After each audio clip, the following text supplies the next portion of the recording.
Trump ने दिया 10 दिन वाला धोखा। 10,000 अमेरिकी सैनिक करेंगे हमला।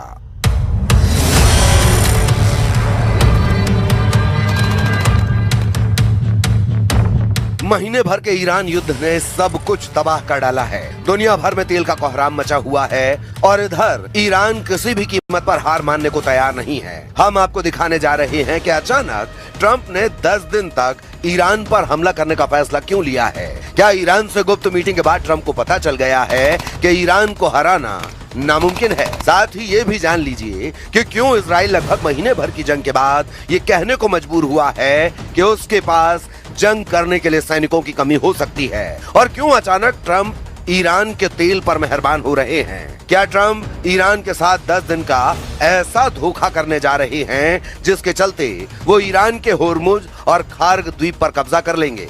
आखिर अचानक अमेरिका ईरान पर जमीनी हमला करने के लिए क्यों तैयार हो रहा है, और क्यों अब 10,000 अमेरिकी सैनिक ईरान में तबाही मचाने के लिए उतरने वाले हैं। 10,000 अमेरिकी सैनिक करेंगे हमला। 10 लाख ईरानी सैनिक मुकाबले को तैयार।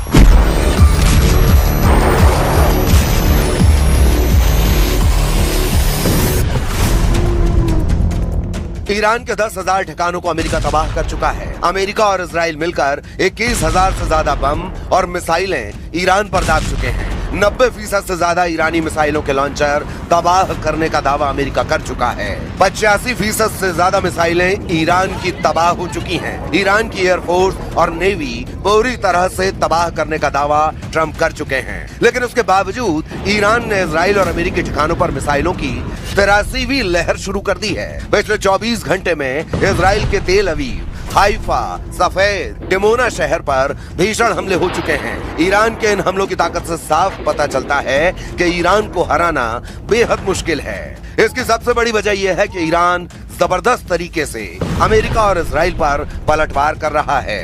यही वजह है कि अब ट्रंप ने ईरान पर 10 दिनों तक हमला न करने का फैसला किया है, वो भी सिर्फ तेल संसाधनों पर। बाकी जगह वो हमला कर सकता है। अब आप ये समझ लीजिए, ईरान से 10 दिन जंग न करके ट्रंप क्या करना चाहते हैं। तो जरा देखिए ट्रंप के 10 दिन का प्लान क्या हो सकता है। रिपोर्ट के अनुसार पेंटागन मिडिल ईस्ट में 10,000 एक्स्ट्रा सैनिकों की तैनाती कर रहा है। ये कोई सामान्य टुकड़ी नहीं है, बल्कि 82वीं एयरबॉर्न डिवीजन है, जिसमें अमेरिका की सबसे घातक रैपिड रिस्पांस टीम शामिल है। इन्हें खार्ग आइलैंड जैसे रणनीतिक ठिकानों पर कब्जा करने के लिए तैयार किया गया है। खबर है कि अमेरिका सैनिकों के साथ सैकड़ों की संख्या में बख्तरबंद गाड़ियां भेज रहा है।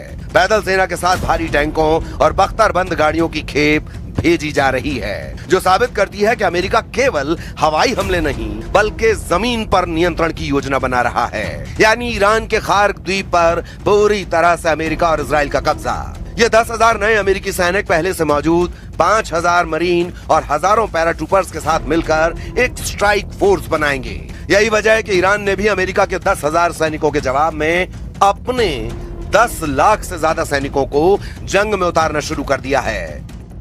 ईरानी मीडिया तंजीम के मुताबिक तेहरान ने 10 लाख से ज्यादा ग्राउंड सैनिकों को भीषण जंग के लिए तैयार कर लिया है। ईरान के इन 10 लाख लड़ाकों में ईरान की नियमित सेना, IRGC और बसीज लड़ाके शामिल हैं। इस बीच खबर है कि ईरान ने सैनिकों की भर्ती की उम्र घटाकर 12 साल तक कर दी है, जो साबित करता है कि ईरान एक लंबी और भीषण गुरिल्लावार या कहें छद्म युद्ध के लिए तैयार हो चुका है। ईरान का मानना है कि यदि अमेरिका जमीनी हमला करता है तो वे अपने 10 लाख से ज्यादा सैनिकों के साथ अमेरिकी सेना को शहरों में उलझा देंगे। वॉल स्ट्रीट जर्नल की रिपोर्ट के अनुसार रक्षा विभाग के अधिकारियों ने बताया कि इस फोर्स में पैदल सेना और बख्तरबंद गाड़ियां शामिल हो सकती हैं। The regime who chanted death to America and death to Israel was gifted death from America and death from Israel.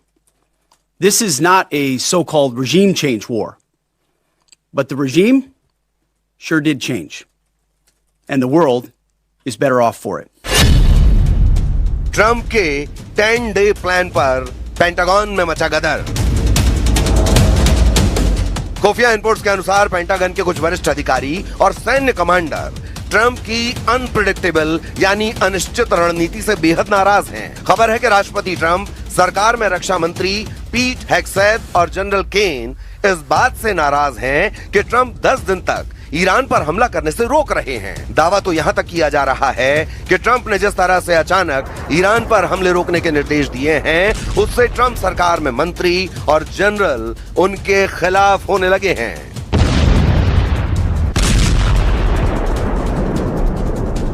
America के वॉर एक्सपर्ट्स का दावा है कि सैन्य रणनीतिकारों को डर है कि यदि ईरान युद्ध लंबा चला तो अमेरिका के पास मिसाइल इंटरसेप्टर्स की कमी हो जाएगी, जिससे इंडो पैसिफिक क्षेत्र में उनकी पकड़ कमजोर हो सकती है। ट्रंप प्रशासन द्वारा परमाणु हथियारों के इस्तेमाल के विकल्प को खारिज न करने से सैन्य हलकों में काफी चिंता है।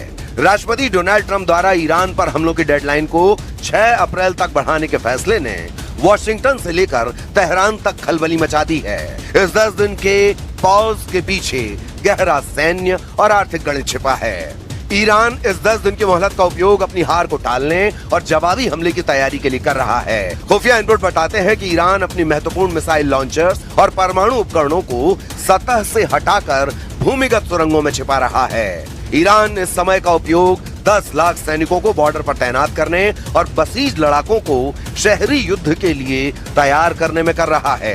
इजराइल का मानना है कि ट्रंप का ये कदम उसे अंधेरे में रखने जैसा है। इजरायली सेना को डर है कि 6 अप्रैल तक ईरान अपनी रक्षा प्रणाली को और मजबूत कर लेगा। जरा देखिए कौन क्या कह रहा है।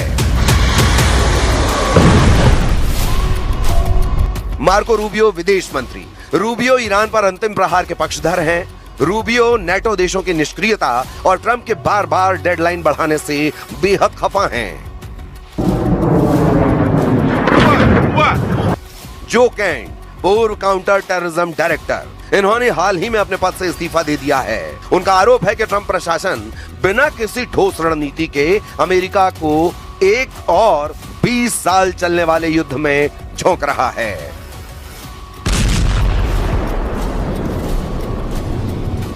जनरल डैन केन, संयुक्त चीफ ऑफ स्टाफ के अध्यक्ष। रिपोर्टों के अनुसार जनरल केन ने ट्रंप को चेतावनी दी है कि ईरान पर जमीनी हमला अमेरिकी सैनिकों के लिए आत्मघाती हो सकता है। ट्रंप ने सोशल मीडिया पर उनकी आलोचना भी की है।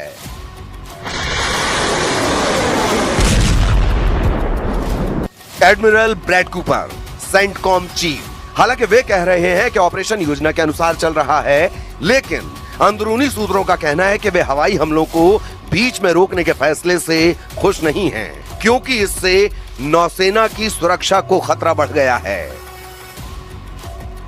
अगले 72 घंटे महत्वपूर्ण हैं, क्योंकि अमेरिका की 82वीं एयरबॉर्न डिवीजन के हजारों सैनिक खाड़ी क्षेत्रों में पहुंच रहे हैं। अब देखना होगा कि ईरान इस पर कैसे पलटवार करता है।